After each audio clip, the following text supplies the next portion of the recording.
नमस्कार दोस्तों भारत में अक्सर ऐसा ही होता है।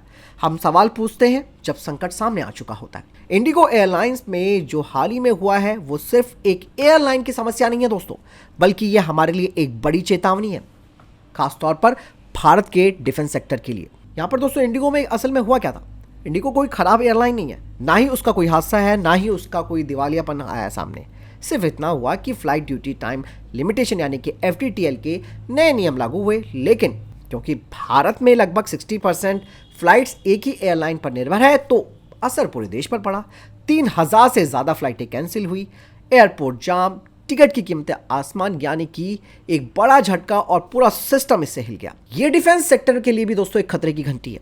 अब ज़रा यहाँ रुककर आप सोचिए कि अगर सिविल एविएशन जहाँ कई ऑप्शंस मौजूद होते हैं वो इतना अनस्टेबल हो सकता है, तो डिफेंस सेक्टर जहाँ बिल्कुल भी ऑप्शंस कम होते हैं वहाँ क्या होगा।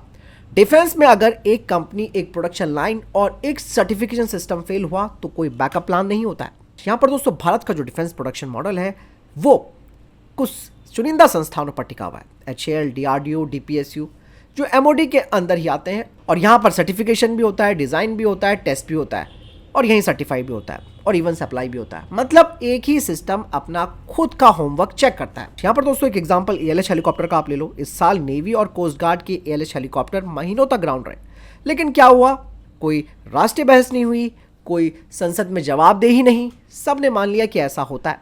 जब फ्लाइट कैंसिल होती है तो देश हिल जाता है, लेकिन जब मिलिट्री प्लेटफॉर्म ग्राउंड होता है तो सब चुप हो जाते हैं। यही असली खतरा है दोस्तों। यहाँ पर इंडिजिनाइजेशन करना गलत नहीं है, लेकिन दोस्तों यहाँ पर गलत सीक्वेंसिंग करना खतरनाक है। कई मामलों में इंपोर्ट बंद कर दिए जाते हैं उससे पहले कि देशी सिस्टम पूरी तरीके से तैयार हो जाए। नतीजा ये होता है कि सर्विसेज के पास ऑप्शन नहीं, सप्लायर को प्रेशर नहीं, देरी और क्वालिटी की कीमत देश चुकाता है। कागज पर आत्मनिर्भरता हकीकत में सिंगल पॉइंट ऑफ फेलियर है।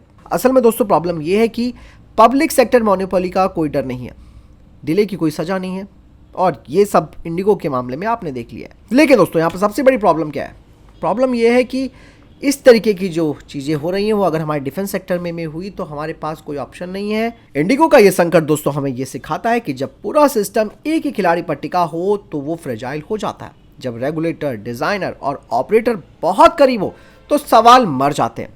जब देरी आम बात बन जाए तो रेडीनेस खोखली हो जाती है। और डिफेंस में ये सिर्फ असुविधा नहीं होती, ये राष्ट्रीय सुरक्षा का जोखिम होता है। यानी कि दोस्तों भारत जैसे देश के लिए एक ही फैक्ट्री, एक ही डिज़ाइनर, एक ही सर्टिफिकेशन लाइन पर निर्भर रहना खुद को कमज़ोर करना है। हमें चाहिए कंपटीशन, इंडिपेंडेंट ओवरसाइट, और सबसे ज़रूरी है रिडंडेंसी। इंडिगो की प्रॉब्लम दोस्तों एयरलाइंस की नहीं थी, वो एक चेतावनी थी।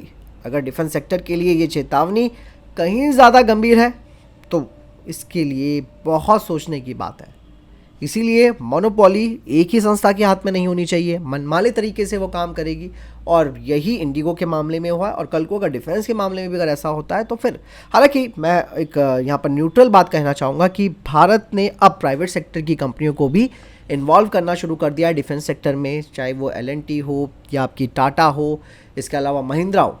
इसीलिए ये देखा जा रहा है कि अगर हम, क्योंकि डिले तो ऑलरेडी हमारे तेजस फाइटर जेट प्रोग्राम और इंजन प्रोग्राम ये सब देरी से चल रहे हैं, लेकिन अब प्राइवेट सेक्टर की इन्वॉल्वमेंट, काम को बांट दिया गया है, अलग अलग तरीके से सबको टाइमलाइंस दे दी गई हैं। इवन प्राइवेट सेक्टर पर ज़्यादा प्रेशर है, और इसी प्रेशर का प्रेशर झेलेगा जो हमारी सरकारी एजेंसियाँ हैं, DPSUs हैं, क्योंकि उन्हें ये लगेगा कि कंपटीशन यहाँ पर हो रहा है और प्राइवेट सेक्टर हमसे अच्छा कर रही हैं, तो चीज़ें बनकर सामने आएगी। फिलहाल यहाँ पर ये तो मैं कहना चाहूँगा कि मोनोपोली तो नहीं होनी चाहिए, लेकिन इतना ज़रूर है कि चीज़ों को उस हिसाब से मैनेज करना होगा ताकि ना तो देश के डिफेंस में कोई प्रॉब्लम आए या कोई समस्या यहाँ पर खड़ी हो, और आम नागरिकों को भी कोई प्रॉब्लम ना हो। फिलहाल इस पूरे सिनेरियो के बारे में आपको क्या लगता है, कमेंट सेक्शन में लिखकर जरूर बताएं। के साथ जय हिंद, वंदे मातरम।